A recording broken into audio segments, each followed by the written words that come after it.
Hello friends, எல்லாருக்கும் வணக்கம். இன்னைக்கு எங்கள் வீட்டில் வந்து எக் பாஸ்தா செய்கிறோம். அது எப்படி செய்யலான்னு பார்க்கலாம் வாங்க. அதுக்கு என்னென்ன பொருள் தேவைன்னு பார்க்கலாம். மக்ரூனியை வந்து நான் வேக வச்சு எடுத்து வச்சுக்கிட்டேன். அதுக்கப்புறமேட்டா வெங்காயம், தக்காளி, பச்சை மிளகாய், கருவேப்பிலை அரைஞ்சி வச்சுக்கினேன். அதுக்கப்புறம் பட்டை, கிராம்பு, ஏலக்காய், 2 முட்டை, இஞ்சி பூண்டு பேஸ்ட்.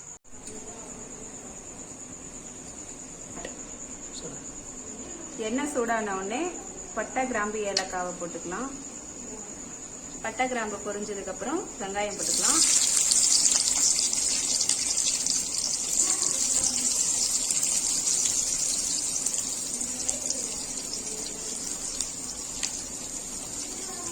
நிறமா வர வரைக்கும் வதக்கிக்கலாம்.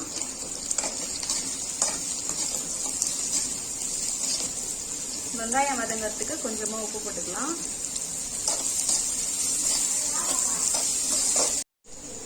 பச்சை மிளகாய் போட்டுக்கலாம்.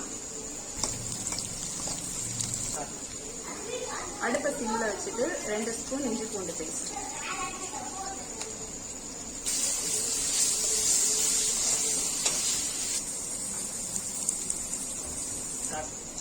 இஞ்சி பூண்டு பேஸ்டோடைய பச்சை வாசனை போனதுக்கு அப்புறமா தக்காளி போட்டுக்கலாம். பூண்டு வதங்குற வரைக்கும் நல்லா வதக்கி விட்டுக்கலாம். தக்காளி வதங்கிறதுக்கு 1/4 ஸ்பூன் மஞ்சள் தூள் போட்டுக்கலாம்.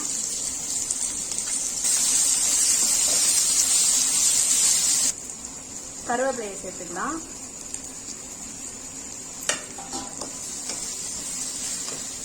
தக்காளி வெங்காயம் எல்லாம் வதங்கிடுச்சு. இப்போ 1 ஸ்பூன் கரம் மசாலா போட்டுக்கலாம். மசாலாவுடைய பச்சை வாசனை போறதுக்காக 1 கிளாஸ் தண்ணி ஊற்றி கொதிக்க வச்சுக்கலாம்.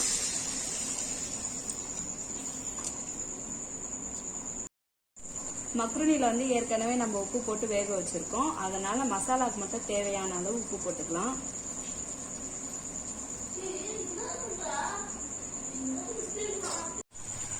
எண்ணெய் பிரிஞ்சு மேல தனியா வந்துருச்சு. இப்போ இந்த ஸ்டேஜ்ல வந்து நம்ம முட்டையை உடைச்சு ஊத்திக்கலாம். இதுல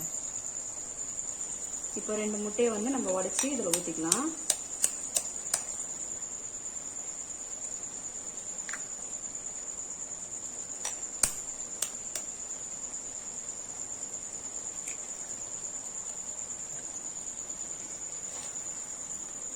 லைட்டா அப்படியே கலந்து விட்டுக்கலாம்.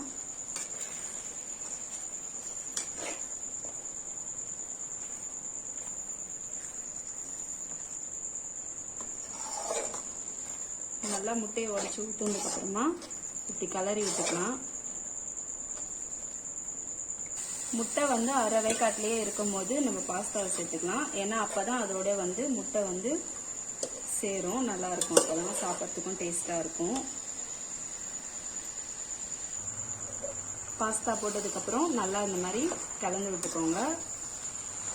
எல்லா மசாலாலாம் ஒண்ணா கலந்து வர மாதிரி நல்லா கலந்து விட்டுக்கோங்க.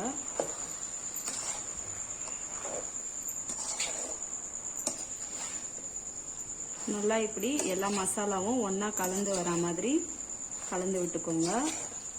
வீடியோ என்னடா இப்படி இருக்கேன்னு பார்க்காதீங்க, நாங்கள் நைட்ல எடுக்கிறோம், அதனாலதான் கொஞ்சம் அட்ஜஸ்ட் பண்ணிக்கோங்க. ஒரு இதுவும் கலக்கல, நாங்கள் சாஸ் எதுவுமே கலக்கல. நேச்சுரலாக நம்ம வீட்டில் இருக்கிற பொருளை வச்சு செய்கிறோம். நீங்கள் செஞ்சு பாருங்கள், ரொம்ப சூப்பராக டேஸ்ட்டாக இருக்கும். உங்கள் குழந்தைங்கள்லாம் விரும்பி சாப்பிடுவாங்க. ஆரோக்கியமாக இருக்கும் இது சாப்பிட்றதுக்கு. ட்ரை பண்ணி பாருங்கள் உங்கள் வீட்டில். அவ்வளோதாங்க, சூப்பரான பாஸ்தா ரெடி ஆயிடுச்சு. இதை நீங்கள் உங்கள் வீட்டில் ட்ரை பண்ணி பாருங்கள். உங்களுக்கு இந்த வீடியோ பிடிச்சிருந்தா லைக் பண்ணுங்கள், கமெண்ட் பண்ணுங்கள், ஷேர் பண்ணுங்கள், மறக்காமல் சப்ஸ்கிரைப் பண்ணுங்கள். தேங்க்யூ.